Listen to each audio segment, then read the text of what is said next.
Bajaj auto ने recently अपने Pulsar के लाइनअप में एक और नया मॉडल लॉन्च कर दिया है, बजाज पल्सर N150 के नाम से। जैसी कि इनकी पल्सर N160 आती है, वैसी वो मोटरसाइकिल भी है, मतलब कि देखने वगैरह के मामले में बिल्कुल ऐसी ही है। और अब ये N150 को यामाहा FZ से कंपेयर किया जाए तो सबसे पहले कीमतों के मामले में ही बात कर लेते हैं। तो दोस्तों, ये जो यामाहा FZ है, इसकी एक शोरूम की मतलब है 1,16,000 रुपये के आसपास है। और वहीं पर जो ये आपकी N150 है, इसकी एक शोरूम की मतलब आपकी 1,18,000 रुपये के आसपास। तो मतलब कि ऑन रोड कीमतों के मामले में आप N150 के लिए 2 से 3,000 रुपये ज़्यादा देने वाले हैं। वहीं पर कलर ऑप्शंस के मामले में ये जो यामाहा FZ, इसमें आपके पास सिर्फ 2 ही कलर ऑप्शंस है। आप या तो इसको ब्लैक कलर में खरीद सकते हैं या फिर आप इसको ब्लू कलर में खरीद सकते हैं। वहीं पर ये जो बजाज पल्सर N150 है, इसमें आपके पास 3 कलर ऑप्शन है, ब्लैक हो गया, वाइट हो गया और रेड हो गया। और अगर मैं डिज़ाइन और लुक्स के मामले में बात करूं तो दोस्तों, देखने के मामले में जो पल्सर N150 है वो देखने में थोड़ी सी ज़्यादा स्पोर्टी लगती है अगर आप ये यामाहा FZ से कंपेयर करते हैं। वहीं पर जो उसका फ्यूल टैंक है वो आपको मेटल का दे रखा है, तो मतलब बिल्ड क्वालिटी के मामले में वो मेटल और प्लास्टिक वाला फ़र्क आ जाता है, क्योंकि ये जो यामाहा FZ है ये पूरी की पूरी ही आपको प्लास्टिक बिल्ड में दी जाती है। बाकी अगर आप ओवरऑल प्लास्टिक क्वालिटी के मामले में बात करेंगे तो जो यामाहा की प्लास्टिक क्वालिटी है वो बजाज से थोड़ी सी बेहतर रहती है। और ओवरऑल पैनल गैप्स के मामले में और फिनिशिंग के मामले में भी यामाहा FZ थोड़ी सी बेहतर रहने वाली है। बाकी लुक्स थोड़े से सब्जेक्टिव भी होते हैं, आपको कौन सी पसंद आए वो आपके ऊपर भी डिपेंड करता है। लाइट्स और इंडिकेटर्स के मामले में दोनों ही मोटरसाइकिल में आपको जो इंडिकेटर्स दिए जाते हैं ये हैलोजन बल्ब वाले ही दिए जाते हैं। फ्रंट हेडलैम्प के सेटअप के मामले में दोस्तों, बजाज पल्सर N150 में आपको प्रोजेक्टर हेडलैम्प सेटअप दिया जाता है, उसमें आपको LED DRLs दिए जाते हैं। वहीं पर ये जो यामाहा FZ है, इसमें आपको जो DRLs दे रखे हैं आपको हैलोजन बल्ब वाले ही दे रखे हैं। बाकी जो लाइटिंग का सेटअप है इसमें आपको LED वाला दिया जाता है। और लाइटिंग के मामले में, लाइटिंग के सेटअप के मामले में मुझे पल्सर N150 थोड़ी सी बेहतर लग रही है, क्योंकि उसकी जो हेडलैम्प का सेटअप है वो थोड़ा सा देखने में अच्छा लगता है, उसमें प्रॉपर LED प्रोजेक्टर का इस्तेमाल कर रखा है, तो उसकी वजह से वो मुझे थोड़ी सी बेहतर लग रही है। व्हील, सस्पेंशन, टायर्स और ब्रेक्स के मामले में दोनों ही मोटरसाइकिल के फ्रंट में आपको टेलीस्कोपिक सस्पेंशन दिए जाते हैं, दोनों ही मोटरसाइकिल के रियर में आपको मोनोशॉक सस्पेंशन दिए जाते हैं। लेकिन यहाँ पर जो सस्पेंशन का सेटअप है वो मुझे ये यामाहा FZ वाला थोड़ा सा ज़्यादा मस्कुलर और थोड़ा सा ज़्यादा मजबूत लग रहा है, क्योंकि इसके जो फ्रंट सस्पेंशन है वो थोड़े से ज़्यादा मस्कुलर हैं, काफ़ी वाइडर सस्पेंशन इसमें आपको दिए जाते हैं और ये आपके झटके भी ज़्यादा अच्छे से संभाल लेंगे। वहीं पर अगर आप ब्रेक्स के मामले में बात करते हैं तो दोनों ही मोटरसाइकिल के फ्रंट में तो आपको डिस्क ब्रेक और एंटी लॉक ब्रेकिंग सिस्टम जैसे फीचर्स भी दिए जाते हैं। लेकिन जब आप रियर की बात करते हैं तो फिर जो बजाज है उसने थोड़ा सा कंजूसी कर ली है, उन्होंने उसमें मोटरसाइकिल में रियर में डिस्क ब्रेक या कोई भी ABS जैसे फीचर्स देना ज़रूरी नहीं समझे हैं। हालांकि ABS तो आपको यामाहा FZ में भी नहीं दिया जा रहा है, लेकिन इसके रियर में आपको डिस्क ब्रेक दिए जाते हैं। और ब्रेक्स के मामले में कहीं ना कहीं ये यामाहा FZ ही आपके लिए थोड़ी सी बेहतर रहने वाली है। इसी की जो ब्रेकिंग की पावर है वो आपके लिए बेहतर रहने वाली है, क्योंकि इसमें आपको डुअल डिस्क ब्रेक का सेटअप दे रखा है। व्हील्स के मामले में दोनों ही मोटरसाइकिल में आपको 17 इंचेस के व्हील तो दे रखे हैं और टायर्स भी ट्यूबलेस ही दिए जाता है। लेकिन जैसे कि बजाज है वो पहले से टायर्स के मामले में कंजूसी करते आए हैं और उन्होंने फ्रंट में तो 100/80 सेक्शन का चलो टायर दे दिया है, इसमें भी आपको उसी सेक्शन का टायर दिया जाता है। लेकिन रियर टायर के मामले में जैसे कि पल्सर N150 में आपको 120 सेक्शन का टायर आता है, लेकिन ये जो यामाहा FZ है इसमें आपको 140 सेक्शन का टायर दिया जाता है, जो कि थोड़ा सा ज़्यादा वाइडर हो जाता है और ये आपको बेहतर स्टेबिलिटी और बेहतर कंट्रोल प्रोवाइड कराता है। तो मतलब टायर्स के मामले में भी यामाहा FZ ही आपकी पल्सर N150 से बेहतर आने वाली है। सीट और स्पेस के मामले में दोनों ही मोटरसाइकिल की सीट 790 mm है, दोनों ही मोटरसाइकिल में आपको सिंगल सीट दी जाती है। लेकिन ये जो सिंगल सीट है ये यामाहा FZ पर तो काफ़ी अच्छे से सूट कर रही है। लेकिन जब आप पल्सर N150 को देखेंगे तो जैसे कि N160 में देखा है, N250 में देखा कि वो मोटरसाइकिल स्प्लिट सीट के साथ ज़्यादा बेहतर लगती है, तो लुक्स के मामले में उस मोटरसाइकिल पर सिंगल सीट कोई इतनी ज़्यादा जचती नहीं है। तो मतलब कि वहाँ पर अगर उस मोटरसाइकिल में भी स्प्लिट सीट दी जाती तो वो थोड़ी देखने में ज़्यादा बेहतर लगती। बाकी अगर आप कुशनिंग के मामले में बात करते हैं तो ये जो यामाहा की सीट्स होती है इनकी कुशनिंग बजाज के मुकाबले थोड़ी सी हार्ड होती है, बजाज वाली सीट्स थोड़ी सी आपको सॉफ्ट लगेगी। बाकी अगर आप स्पेस के मामले में बात करते हैं तो दोनों ही मोटरसाइकिल की सीट पर आपको अच्छे से स्पेस मिलने वाला है। ये जो यामाहा की सीट है ये राइडर के लिए काफ़ी वाइडर होती है और पिलियन के लिए भी यामाहा FZ की सीट पर काफ़ी अच्छे से स्पेस है। मतलब कि स्पेस के मामले में तो आपको दोनों ही मोटरसाइकिल से कोई भी शिकायत नहीं आने वाली है और सीट और स्पेस के मामले में दोनों ही मोटरसाइकिल आपके लिए काफ़ी स्पेशियस और कंफर्टेबल रहने वाली है। फीचर्स और कंट्रोल्स के मामले में दोनों ही मोटरसाइकिल में आपको कट ऑफ साइड स्टैंड जैसे फीचर्स दिए जाते हैं। दोनों ही मोटरसाइकिल के जो हैंडल बार्स हैं उन पर आपको ऑलमोस्ट सारे ही फीचर्स मिल जाते हैं, जैसे कि पावर स्विच, किल स्विच जैसे बटन्स आपको मिल जाते हैं। इंस्ट्रूमेंट क्लस्टर के मामले में जो बजाज पल्सर N150 है उसमें आपको डिजिटल और एनालॉग का कॉम्बिनेशन दिया जाता है। उसका जो टैकोमीटर होता है वो आपको एनालॉग में दिया जाता है। वहीं पर ये जो यामाहा FZ है इसमें आपको फुल्ली डिजिटल इंस्ट्रूमेंट क्लस्टर दिया जाता है। फीचर्स के मामले में बेसिक फीचर्स आपको दोनों ही मोटरसाइकिल में मिलने वाले हैं, जैसे कि आपके ट्रिप मीटर्स हो गए, ओडोमीटर, फ्यूल गेज, स्पीडोमीटर, ये सारे के सारे आपको डिजिटली दोनों ही मोटरसाइकिल में मिलने वाले। लेकिन फीचर्स के मामले में पल्सर N150 के पास एक एडवांटेज है कि उसमें आपको गियर इंडिकेटर भी दिया जाता है, जो कि यामाहा FZ में आपको नहीं दिया जाता है। और यहाँ पर अब आपकी थोड़ी सी पर्सनली प्रेफरेंस भी हो जाएगी कि आपको फुल्ली डिजिटल इंस्ट्रूमेंट क्लस्टर थोड़ा सा ज़्यादा पसंद आता है या फिर आपको डिजिटल और एनालॉग का कॉम्बिनेशन पसंद आता है। और मुझे तो यहाँ पर पर्सनली जो ये N150 वाला इंस्ट्रूमेंट क्लस्टर का सेटअप है वो देखने में थोड़ा सा बेहतर लग रहा है। और स्पेसिफिकेशंस के मामले में दोनों ही मोटरसाइकिल का ग्राउंड क्लियरेंस 165 mm है। कर्व वेट के मामले में ये जो यामाहा FZ होती है इसका कर्व वेट आपका 135 किलो है,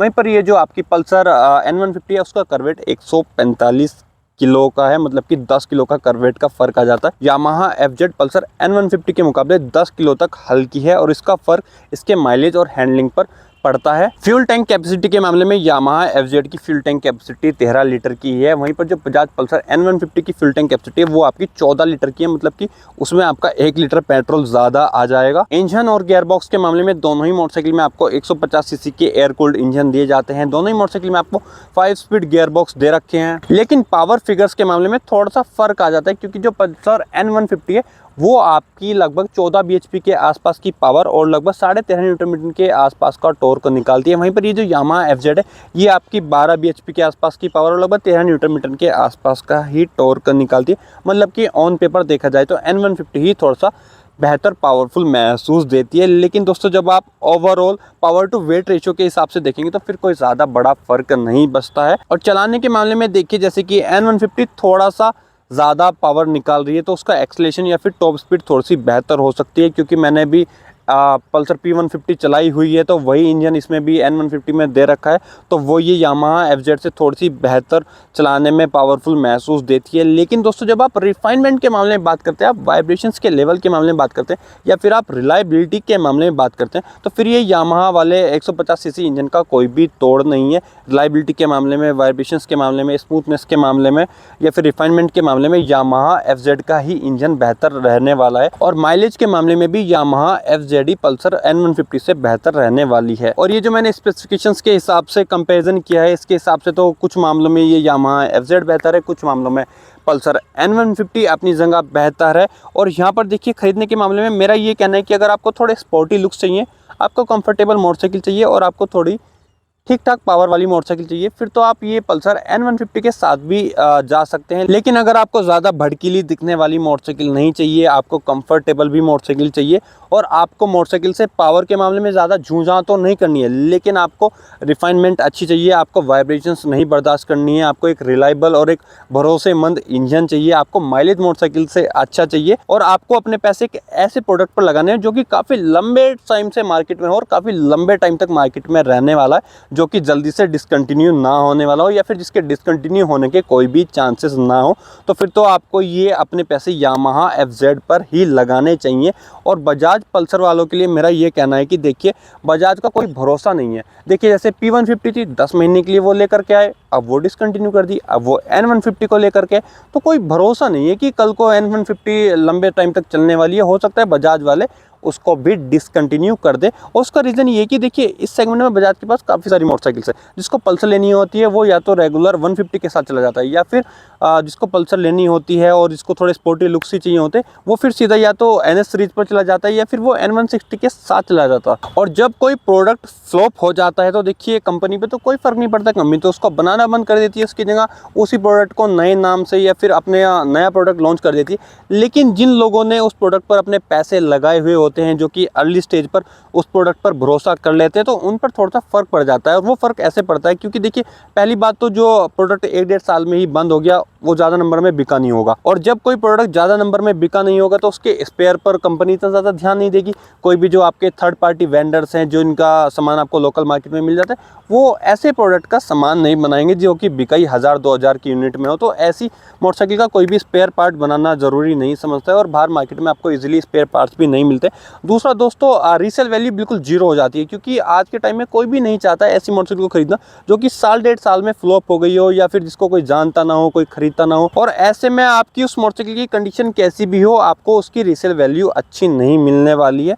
दूसरा दोस्तों, अगर 5-6 साल रखने के बाद या फिर 10 साल रखने के बाद आपकी उस मोटरसाइकिल का कोई बॉडी पैनल टूट जाता है या फिर आपका एक्सीडेंट हो जाता है या फिर मोटरसाइकिल में डैमेज हो जाता है, तो फिर जब आप स्पेयर पार्ट लेने चलेंगे तो आपको आफ्टर मार्केट तो स्पेयर पार्ट मिलने ही नहीं वाला, क्योंकि वो मोटरसाइकिल आपकी बिकी नहीं थी। और जब आप उस मोटरसाइकिल का स्पेयर पार्ट लेने जाओगे, कुछ सालों के बाद लेने जाओगे, तो किसी को याद भी नहीं होगा कि बजाज ने ऐसी मोटरसाइकिल इस नाम से बनाई कब थी। और ऐसा ऑलरेडी डिस्कवर के साथ हो चुका है। डिस्कवर में या फिर आप प्लाटिना में दिखेंगे, या फिर अभी इनकी सिटी में भी कुछ मोटरसाइकिल्स आई थी पीछे रिसेंटली जो कि डिसकंटिन्यू हो चुकी है। बजाज की इतनी मोटरसाइकिल आज के टाइम में मार्केट में अवेलेबल नहीं है जितनी ये डिसकंटिन्यू कर चुके हैं। तो ये बजाज के साथ पहले से होता आया है। तो मतलब कि अगर आपकी मोटरसाइकिल में ऐसे कोई एक्सीडेंटल डैमेज भी होता है तो फिर आपको स्पेयर पार्ट लेने के लिए या फिर बॉडी पार्ट लेने के लिए सीधा जाना पड़ेगा बजाज के पास। और बजाज वालों के पास भी आपको डायरेक्टली मिलेगा नहीं, क्योंकि हर महीने या फिर रोज़ तो उनसे कोई आकर के उस तरह के पार्ट मांग नहीं रहा है। तो वो पार्ट आपको फिर कह देंगे कि भैया ऑर्डर पर बन के मिलेगा, 1 महीने का टाइम दे देंगे, ऐसे दे देंगे। तो मतलब कि ये कुछ प्रॉब्लम्स आपके साथ आ जाती है। और ये बजाज के साथ नहीं, ये सभी के साथ है। जो भी प्रोडक्ट मार्केट में फ्लॉप हो जाते हैं, जो ज़्यादा अच्छी यूनिट में नहीं बिक पाते हैं, जिसको कंपनी जल्दी ही डिसकंटिन्यू कर देती है, उन सभी प्रोडक्ट के साथ ऐसे इश्यूज़ आते हैं। तो दोस्तों देखिए, इन इश्यूज़ को देखते हुए मैं आपको ये बजाज की जो नई सीरीज़ की मोटरसाइकिल है, जैसे P150, N150, इनको इतना ज़्यादा रिकमेंड नहीं कर सकते, क्योंकि हो सकता है आज के टाइम में ये आपको अच्छी लगे, या फिर अगर आप यूट्यूब की कम्युनिटी को देखेंगे या फिर आप ये इन्फ्लुएंसर्स की कम्युनिटी को देखेंगे, जर्नलिस्ट की कम्युनिटी को देखें, तो भाई सबको क्या है, लॉन्च होने पे तो मिल जाता है कि भाई लॉन्च हो गई, ये बना दो, वो बना दो, ये है, वैसे। पर लेकिन क्या डिसकंटिन्यू हो रहा है, कितना वो अच्छा प्रोडक्ट है, कितने लंबे समय तक वो मार्केट में रुकने वाला है, आपको उसको खरीदना चाहिए या नहीं खरीदना चाहिए, इन सब के बारे में कोई ज़्यादा बात नहीं करता है। और इन सबको देखते हुए देखिए, मेरा यहाँ पर ये कहना है कि अगर आपको पल्सर ही खरीदनी है तो आप नॉर्मल 150 के साथ चले जाइए, या फिर अगर आपको N सीरीज में खरीदनी है तो फिर आप N160 को देखिए, क्योंकि वो काफ़ी अच्छे नंबर्स में बिक भी रही है और काफ़ी लंबे टाइम तक मार्केट में रहने भी वाली है। और बाकी अगर मेरा ये 1,35,000 1,40,000 रुपये के आसपास का बजट हो और मुझे इनमें से कोई मोटरसाइकिल खरीदनी हो, तो फिर मैं आराम से अपने पैसे ही यामाहा FZ पर लगाऊंगा, क्योंकि मुझे पता है कि मैं जिस मोटरसाइकिल में अपने पैसे लगा रहा हूँ, हो सकता है उसमें इतने ज़्यादा फीचर्स ना हो, वो दिखने में इतनी स्पोर्टी ना हो, उस पर कोई ऐसे खास ग्राफिक्स ना हो, लेकिन मुझे पता है कि ये मोटरसाइकिल काफ़ी लंबे समय से मार्केट में है और काफ़ी लंबे समय तक मार्केट में रहने वाली है। अगर मेरे साथ इस मोटरसाइकिल के साथ कुछ कल को होता है तो मुझे इसके स्पेयर पार्ट्स आराम से मिल जाएंगे। इसका इंजन ज़्यादा भरोसेमंद है, ये काफ़ी ट्राइड एंड टेस्टेड इंजन है। तो दोस्तों, इन सारे के सारे प्रैक्टिकल पैरामीटर्स को देखते हुए या फिर लॉन्ग टर्म के पैरामीटर्स को देखते हुए मैं अपने पैसे ही यामाहा FZ पर लगाना पसंद करूँगा। तो दोस्तों, ये तो हो गया मेरा वर्डिक्ट। बाकी आपका इन मोटरसाइकिल्स के मामले में क्या कहना है? आपको कौन सी खरीदनी ज़्यादा सही लग रही है, या फिर आपके मन में अभी भी कोई कन्फ्यूजन है, कोई सवाल है, वो आप मुझे कमेंट करके बताइए दो। और बस आज की इस वीडियो में इतना ही। और मेरा नाम है विशांत चौधरी और मैं मिलता हूँ अब आपसे अपनी अगली वीडियो में।